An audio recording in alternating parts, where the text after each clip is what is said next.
आज हम पढ़ने वाला है हायर ऑर्डर फंक्शन इंटरव्यू के हिसाब से और जावास्क्रिप्ट की सीरीज के हिसाब से। ये पार्ट बहुत ही मेन रहने वाला है। सबसे पहले इसका मतलब समझ लेते हैं। हायर ऑर्डर फंक्शन एक टाइप का फंक्शन ही होता है। ये भी एक टाइप का फंक्शन होता है, लेकिन इसमें कुछ यूनिक चीज़ें हैं, यूनिक प्रॉपर्टी है जो इसे बाकी से अलग बनाती है। वो क्या? Take another function as a argument. Take another function as a argument और रिटर्न अ फंक्शन, इसे बोलते हैं हायर ऑर्डर फंक्शन। जब एक फंक्शन दूसरे फंक्शन को एज ए आर्गुमेंट ले और हमें एक न्यू फंक्शन दे, उसे बोलते हैं हायर ऑर्डर फंक्शन। ये इसकी डेफिनेशन हुई। Higher order function is a function that take another function as a argument and return a function. It's called higher order function. इसमें आते हैं map, filter, reduce, for each, sort, find, every, some. ये सारे method किसमें आते हैं? Higher order function में। इन सबको हम वन बाय वन करने वाले हैं। तो पहले स्टार्ट करते हैं मैप मेथड से। मैप मेथड ये भी किसका पार्ट है? हायर ऑर्डर फंक्शन का। मैप मेथड क्या करता है? हमें एक न्यू एरे देता है। Map method create a new array. वो कैसे देगा अभी हम करेंगे। और ये 3 पैरामीटर लेता है। Map method take 3 parameter. कितने? 3 पैरामीटर। अब हम करते हैं इसे प्रैक्टिकल। देखो कैसे। मैंने एक फाइल बनाई, उसका नाम दिया हायर ऑर्डर। देन मैंने इसे ओपन करा और टाइप करा पे cmd, then code space dot.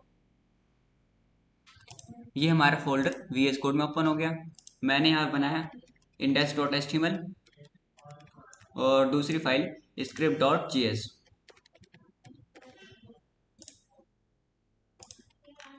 Shift के साथ 1 प्रेस करा, देन एंटर मारा और मैंने बॉडी में JS की फाइल को लिंक कर दिया with the help of script tag. उसमें पास करा सोर्स, सोर्स में फाइल का नाम। ये हो गया लिंक।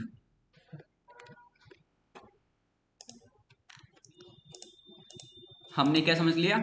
हायर ऑर्डर फंक्शन का मतलब समझा दिया मैंने। क्या होता है? जब एक फंक्शन दूसरे फंक्शन को एज ए आर्गुमेंट ले और हमें एक न्यू फंक्शन मिले, उसे बोलते हैं हायर ऑर्डर फंक्शन। आज कौन सा करने वाले हैं? Map method. मैप मेथड ये लेता है 3 parameter.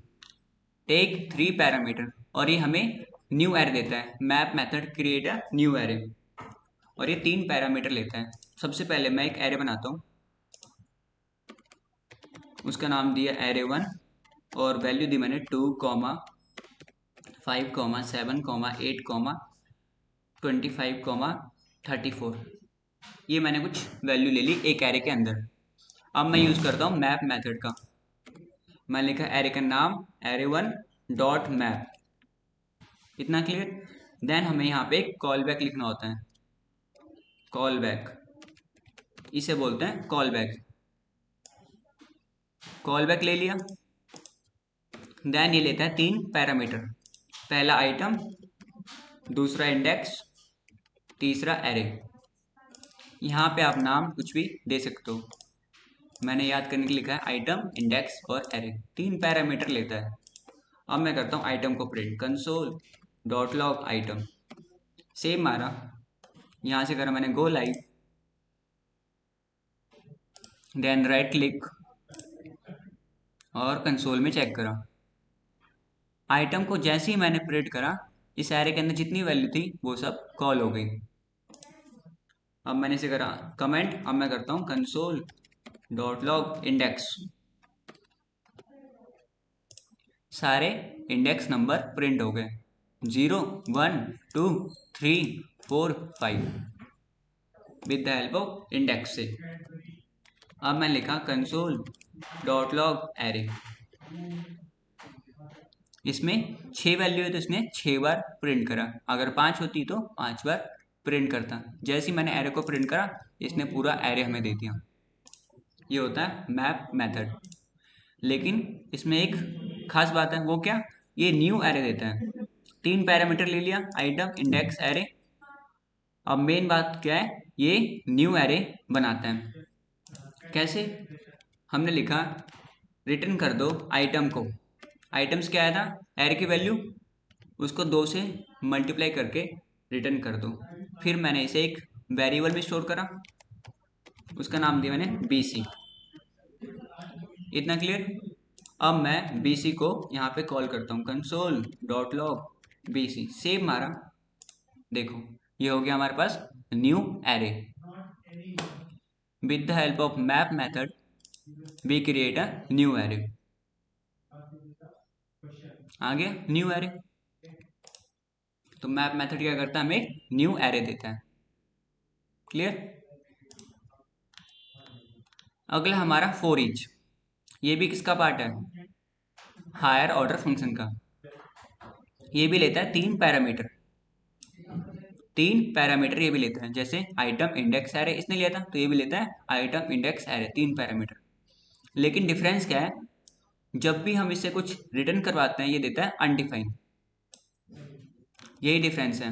Map method create a new array, और ये कुछ भी रिटर्न नहीं करता, ये करता है अनडिफाइंड। देखो कैसे, इसे मैं करता हूँ कमेंट स्लैश स्टार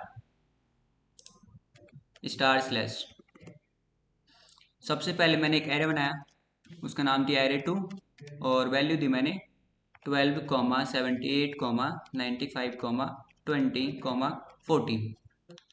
ऐसे आप मल्टीपल वैल्यू स्टोर कर सकते हो। अब मैं इस पे लगाता हूँ फॉर ईच मेथड, एरे का नाम डॉट फॉर ईच, ये सिंटैक्स है। देन यहाँ पे कॉल बैक पास करना होता है। कॉल बैक, कॉल बैक कैसे पास होता है, देखो ये होता है कॉल बैक, पैरेंथेसिस ब्रैकेट फिर एरो फिर कर्ली ब्रैकेट, इसे बोलते हैं कॉल बैक। यहाँ पे भी हमने पास करा था कॉल बैक। देन ये 3 पैरामीटर लेता है, आइटम, इंडेक्स और एरे। अब मैं करता हूँ आइटम को print, console dot log item. Save मारा, इस एरे में जितनी भी वैल्यू थी वो सब प्रिंट हो गया, किससे, आइटम से। अब मैं करता हूँ इंडेक्स को print, console dot log index. Save मारा, आ गया 0, 1, 2, 3, 4। एरे का इंडेक्स नंबर 0 से स्टार्ट होता है। अब मैं करता हूँ एरे को print, console dot log array. इसने हमें एरे दे दिया 5 बार, क्योंकि इसमें 5 वैल्यू थी। अगर 6 वैल्यू होती तो हमें 6 बार एरे देता। लेकिन डिफरेंस क्या है इसमें, मैप और फॉर ईच में, मैप हमें न्यू एरे देता है, लेकिन ये हमें अनडिफाइंड देता है। जैसे मैं करता हूँ रिटर्न कर दो आइटम को, और इसे मैंने एक वेरिएबल में स्टोर कर लिया, उसका नाम दिया MC। अब मैं कॉल करता हूँ MC को, console dot log MC। Save मारा, इसने बोला अनडिफाइंड। फॉर ईच कुछ भी रिटर्न नहीं करता, जबकि मैप हमें रिटर्न करता है। मैं यहाँ पे करता हूँ आइटम को 2 से मल्टीप्लाई कर दो, देन सेव मारा, तो भी इसने दिया अनडिफाइंड। यही डिफरेंस है। मैप मेथड हमें रिटर्न करता है और हमें न्यू एरे देता है, लेकिन फॉर ईच कुछ भी रिटर्न नहीं करता। अगर आप उससे कुछ रिटर्न करवाते हो तो वो देता है अनडिफाइंड। इंटरव्यू में बहुत पूछते हैं क्वेश्चन, मैप और फॉर ईच में डिफरेंस क्या है। क्लियर इतना? Thank you.